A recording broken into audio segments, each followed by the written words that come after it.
बेटी की बात सुनकर माँ बड़े ही वात्सल्य भाव से भर उठी और हंसकर बोली, अच्छा बाबा रह लेना, लेकिन आज सुबह तो तुमने नाश्ता कर लिया, इसलिए अगली बार जब फिर चौथ आए तब तुम भी व्रत रहना।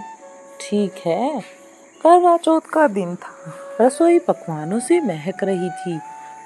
घर में आस पड़ोस में बेहद रौनक थी। तभी एक छोटी सी बच्ची के मन में यह देख कई सवाल आए और वो अपनी जिज्ञासावश माँ से बड़ी मासूमियत से बोली, माँ आज क्या है? तब माँ ने बताया, बेटी आज करवा चौथ है। तब उसने पूछा, माँ ये करवा चौथ क्या होता है? माँ ने कहा, ये एक व्रत होता है जिसमें बिना कुछ खाए पिए तब तक रहना होता है जब तक कि आसमान में चांद ना दिखे। तब बेटी ने कहा, ये तो बहुत कठिन है माँ। तब माँ ने कहा, हाँ कठिन तो है। फिर बेटी पूछती है, माँ मुझे भी रहना है ऐसा कठिन व्रत।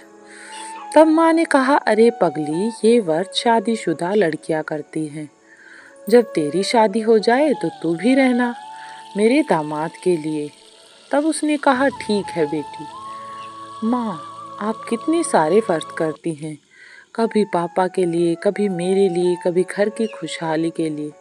आज आपके लिए मैं व्रत करूँगी, क्योंकि इतना कठिन व्रत अगर किसी के लिए रहना चाहिए तो वो है माँ, यानी कि आप। इसलिए मैं आपके लिए ये व्रत जरूर रखूँगी। बेटी की बात सुनकर माँ वात्सल्य भाव से भर उठी और हंसकर बोली, अच्छा बाबा रह लेना, लेकिन आज सुबह तो तुमने नाश्ता कर लिया, इसलिए अगली बार जब चौथ का व्रत आए तो तुम भी करना।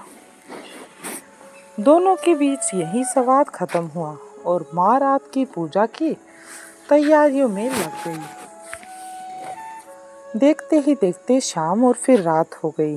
चांद हमेशा की तरह इस बार भी भाव खा रहा था। आसपास की सुहागनें सब उसके इंतजार में थी। तभी बेटी आई और बोली, माँ चांद कब आएगा? माँ ने कहा, आ जाएगा बेटी, तू परेशान मत हो। बेटी बड़ी मासूमियत से बोली, माँ मुझे जोरों की भूख लगी है। दरअसल मैं आपके लिए व्रत हूँ। मैंने सुबह के नाश्ते के बाद कुछ नहीं खाया और नाश्ते के बाद से भी मैं व्रत हूँ।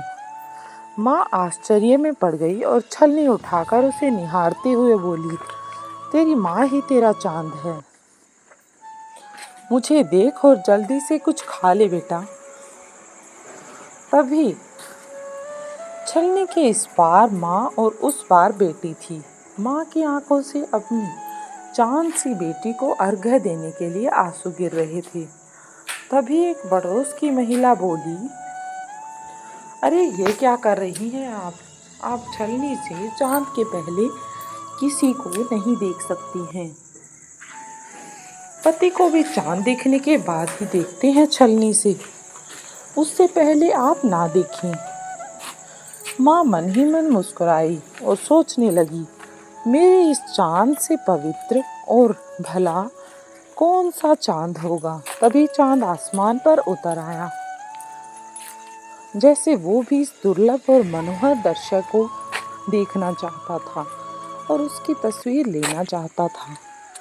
दोस्तों, वैसे तो करवा चौथ पति के लिए होता है, लेकिन हम अपनी माँ के लिए भी तो इसे रख सकते हैं, एक नई सोच के साथ।